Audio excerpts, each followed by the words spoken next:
वैदिक संस्कृति के अध्येता डॉक्टर अरुण कुमार जायसवाल जी।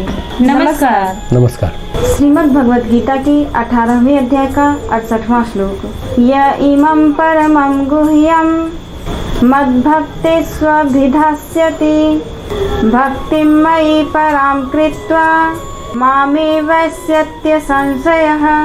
जो पुरुष मुझ में परम प्रेम करके इस परम रहस्य युक्त गीता शास्त्र को मेरे भक्तों में कहेगा वह मुझको ही प्राप्त होगा, इसमें कोई संदेह नहीं है।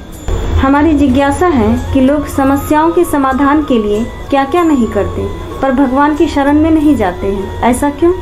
हमारा भी एक प्रश्न है कि भगवत गीता को परम गुह्य क्यों कहा गया है? वह जो मेरे प्रति पूर्ण प्रेम यानी भक्ति के साथ इस परम गहन शिक्षा को मेरे भक्तों को बताएगा, निसंदेह मेरे पास ही आएगा, यानी मुझको ही प्राप्त होगा, इसमें कोई संदेह नहीं। गुह्यतम मतलब रहस्य, रहस्य मतलब जादू नहीं, अपितु कुछ गहरा, इसलिए वह गुह्य है, रहस्य है। प्रोफेसर मैक्स मूलर ने इसे स्पष्ट करते हुए कहा, धर्म के गहन रहस्यों को धूमिल मत समझिए, यहाँ अस्पष्ट वस्तुओं को स्पष्ट किया जाता है।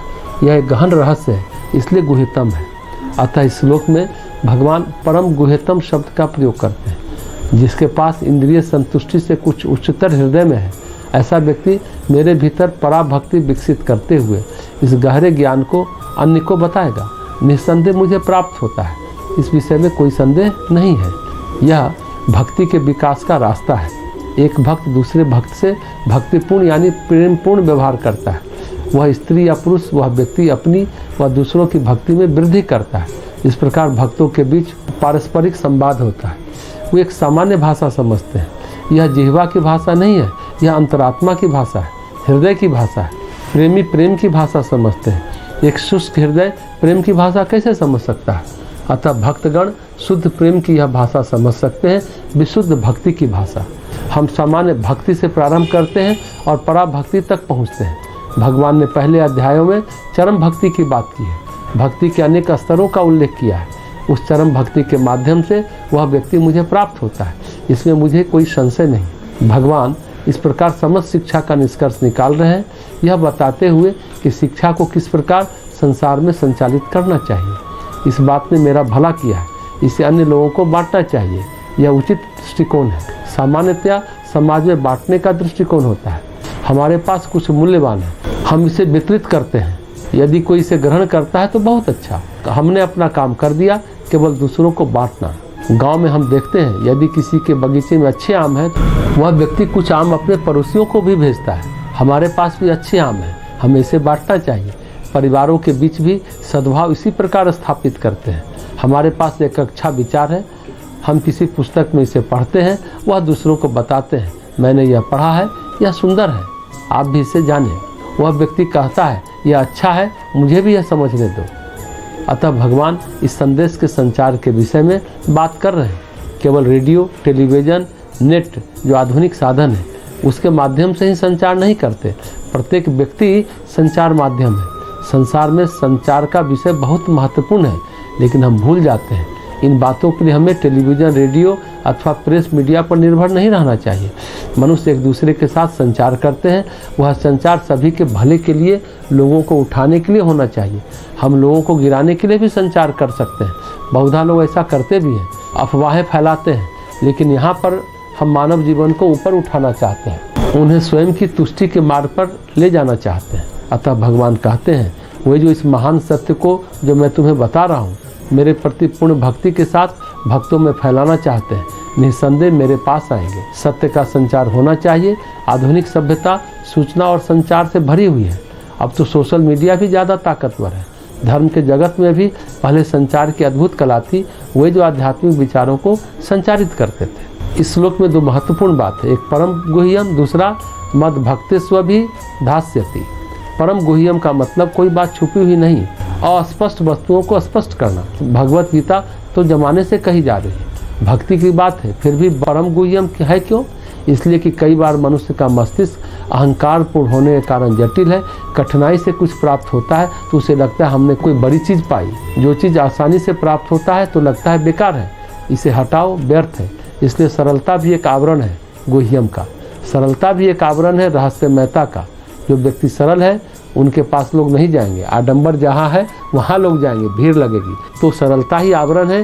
जो इस सरलता को समझ लेता है उसके लिए बड़ा आसान है। भगवान की शरण में रहना, भगवान की शरणागति में सभी समस्याओं का समाधान है।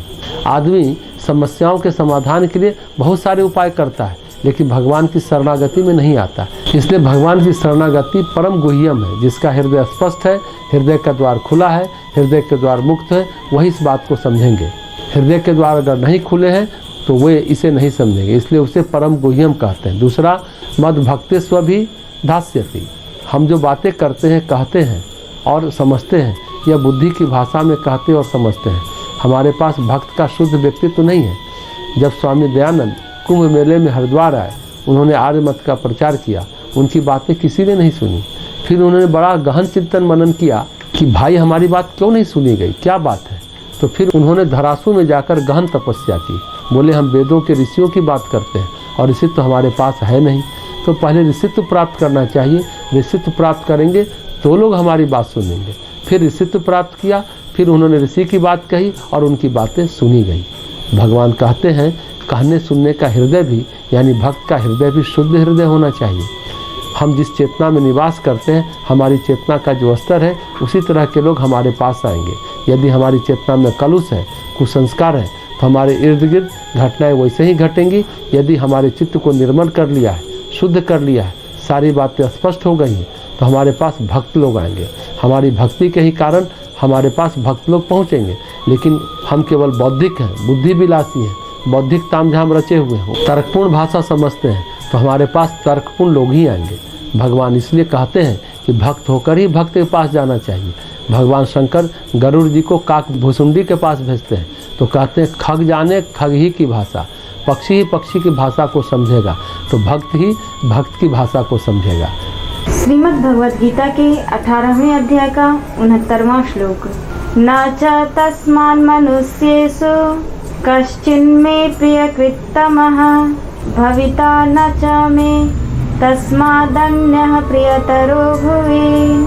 उससे बढ़कर मेरा प्रिय कार्य करने वाला मनुष्यों में कोई भी नहीं है, तथा पृथ्वी भर में उससे बढ़कर मेरा प्रिय दूसरा कोई भविष्य में होगा भी नहीं। एक बात बताएं कि हमारा जीवन गड़बड़ाया हुआ क्यों है? इसे ठीक कैसे किया जा सकता है? एक प्रश्न हमारे मन में भी है कि भगवान किसे इस पृथ्वी लोक पर सबसे प्रिय मानते हैं। भगवान कहते हैं इसलिए मनुष्यों में से कोई भी मेरी उससे प्रियतर सेवा नहीं करता है, न ही पृथ्वी पर इस व्यक्ति से कोई प्रियतर है। ऐसा व्यक्ति जो इस प्रकार के उच्च आध्यात्मिक विचार संचरित करता है, न कि धर्ममत और सांप्रदायिकता, ऐसा व्यक्ति मुझे सर्वाधिक प्रिय है। प्रत्येक गुरु ने कहा, बुद्ध ने कहा, महावीर ने कहा, ईसा मसीह ने कहा, नानक ने कहा, मैं तुम्हें जीवन में रोटी प्रदान की है, इसे बांटो, इसे बांटो, यही विचार है। भगवान कृष्ण कहते हैं सभी मनुष्यों में वह मुझे सर्वाधिक प्रिय है जो यह जीवन प्रदान करने वाला दर्शन दूसरों को देता है। वह व्यक्ति मुझे प्रियतर है। स्वस्थ विचार फैलाने का यह कार्य किया जाना चाहिए। अच्छे विचार अपने पास मत रखें, इसे दूसरे को संचारित करें। अन्य लोग इसकी प्रतीक्षा में हैं। हमें आक्रामक होने की आवश्यकता नहीं है, पर हम दूसरों से बात कर सकते हैं। पहले उनकी भी सुने, आग्रह पूर्वक विचार न थोपें। अगर सामने वाले के मन में जिज्ञासा है, भगवत गीता के माध्यम से समाधान की कोशिश करें। हाँ, हमारी बात को उनको काटना ही है तो भगवान ने पहले के श्लोक में कहा ऐसे व्यक्ति को जीवन विद्या नहीं बतानी चाहिए। तो गपशप कम होनी चाहिए और इस प्रकार का संचार अधिक से अधिक होना चाहिए। समाज में समन्वय स्थापित करने के लिए संचार आवश्यक है। गीता की शिक्षा दूसरों को बताएं। एक शिक्षा जो मानव कल्याण और प्रसन्नता प्रदान करती है। इसमें कुछ भी संभागीय, सांप्रदायिक या सीमित नहीं है। ये सभी लोगों की प्रसन्नता और कल्याण के लिए। विचार एक व्यक्ति से दूसरे व्यक्ति में सरलता पूर्वक जाते हैं। यह एक दीपक से दूसरा दीपक प्रज्वलित करने के समान है। स्वस्थ समाज व्यवस्था में यही होता है। भगवत गीता पढ़ें और पढ़ाएं। भगवत गीता का मतलब अच्छे विचार, अच्छे जीवन का सिद्धांत। जीवन के सिद्धांतों से अपरिचित है, इसलिए जीवन गड़बड़ाया हुआ है। और जब उन्हें जीवन के सिद्धांत पता चलेंगे और इसे समझने लायक होंगे, फिर बात बनेगी।